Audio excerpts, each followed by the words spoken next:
Hello दोस्तों, welcome to arts वाला। स्वागत है आप सभी का आज के इस नए वीडियो में। आज हम लोग चर्चा करने वाले हैं जो 10th पास करने के बाद क्या करें, कौन सा फैकल्टी रखें ताकि आगे की पढ़ाई में हेल्प हो सके और अपने लाइफ में आप कामयाबी पा सके। तो उसी पे हम लोग आज चर्चा करने वाले हैं, तो आप लोग वीडियो को अंत तक जरूर देखिएगा।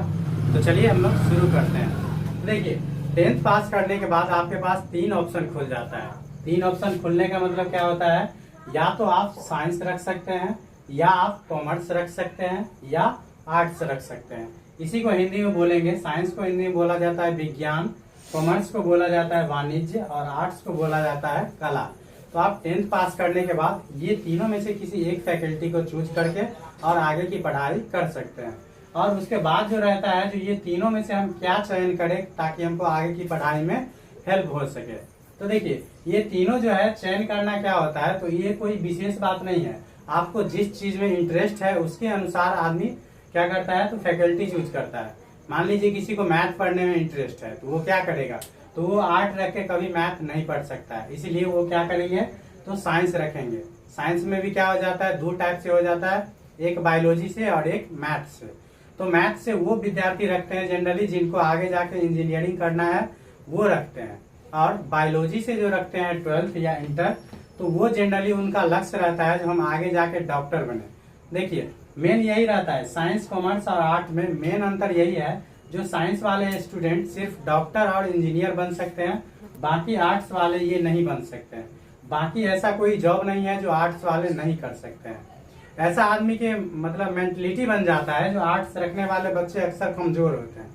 तो ऐसी बात नहीं है, आर्ट्स रखने के बाद भी बच्चे ऐसा काम करते हैं जो साइंस और कॉमर्स वाले को उनके नीचे काम करना पड़ता है। समझ सकते हैं ना। देखिए, आर्ट्स रखने वाले बच्चे अगर उच्च लेवल पे जाएंगे तो आईएएस बनेंगे। आईएएस बनेंगे तो कौन, उसके नीचे में कॉमर्स और आर्ट वाले को काम करना पड़ता है। कोई भी डॉक्टर या इंजीनियर हो तो उसके नीचे जरूर रहना पड़ता है। तो समझ सकते हैं, अपनी एक मतलब इम्पोर्टेंस है सभी का अलग अलग। उसके बाद मेनली जो है साइंस का यूज वही होता है 2 क्षेत्र में, एक तो डॉक्टर और दूसरा इंजीनियर। बाकी उसके नीचे वाला जो भी जहां आना चाहते हैं आ सकते हैं। उसके बाद कॉमर्स, नाम ही है कॉमर्स, वाणिज्य जिसको बोलते हैं व्यापार। तो जिसको मान लीजिए बिजनेस लाइन में जाना है तो वो अपना तैयारी किससे करेंगे, तो कॉमर्स से करेंगे या वाणिज्य से करेंगे। उसके बाद होता है आर्ट्स। आर्ट्स का मतलब होता है कला। तो जिसको कला का ज्ञान लेना है वो किस फैकल्टी से करेंगे, आर्ट्स से करेंगे। हालांकि आर्ट्स का कुछ अन्य यूज भी हो जाता है, जैसे मान लीजिए आगे आप जनरल कंपटीशन की तैयारी करेंगे तो उसमें जीके का जो पोर्शन होता है ये यही आर्ट्स से काम आ जाएगा। क्योंकि आर्ट्स जब रखिएगा तो हिस्ट्री, ज्योग्राफी, पॉलिटी, इकोनॉमिक्स, ये सभी विषय जो है वो आगे की तैयारी में आप लोगों को काफी हेल्प मिलता है। तो जनरल कंपटीशन का अगर जिस बच्चे का लक्ष्य हो, हम जनरल कंपटीशन में आगे 12th के बाद जाने वाले हैं, तो उनको हम प्रीफर करेंगे जो मैक्सिमम रख लीजिए आर्ट्स, ताकि आप लोगों को आगे की पढ़ाई में काफी हेल्प होगी। हालांकि मैथ और मतलब साइंस और कॉमर्स रखने वाले बच्चे भी तैयारी कर सकते हैं, सिर्फ पढ़ने की जरूरत होती है। उसके बाद आपका जो ये चैनल है आर्ट्स वाला, इस पे आर्ट्स के सभी विषयों की तैयारी कराई जाती है। तो अगर 10th के बाद अगर आप लोग आर्ट्स रखने वाले हैं तो इस चैनल को जरूर सब्सक्राइब कर लीजिएगा। इसमें आर्ट्स का सभी विषय की तैयारी कराई जाएगी। साथ ही साथ अगर साइंस और कॉमर्स भी आप रखते हैं तो लैंग्वेज वाले सब्जेक्ट का तैयारी कर सकते हैं, जैसे कि हो गया इंग्लिश की तैयारी कर सकते हैं क्योंकि ये लैंग्वेज वाला होता है। उसके बाद हो गया हिंदी, उसके बाद एक होता है मैथिली।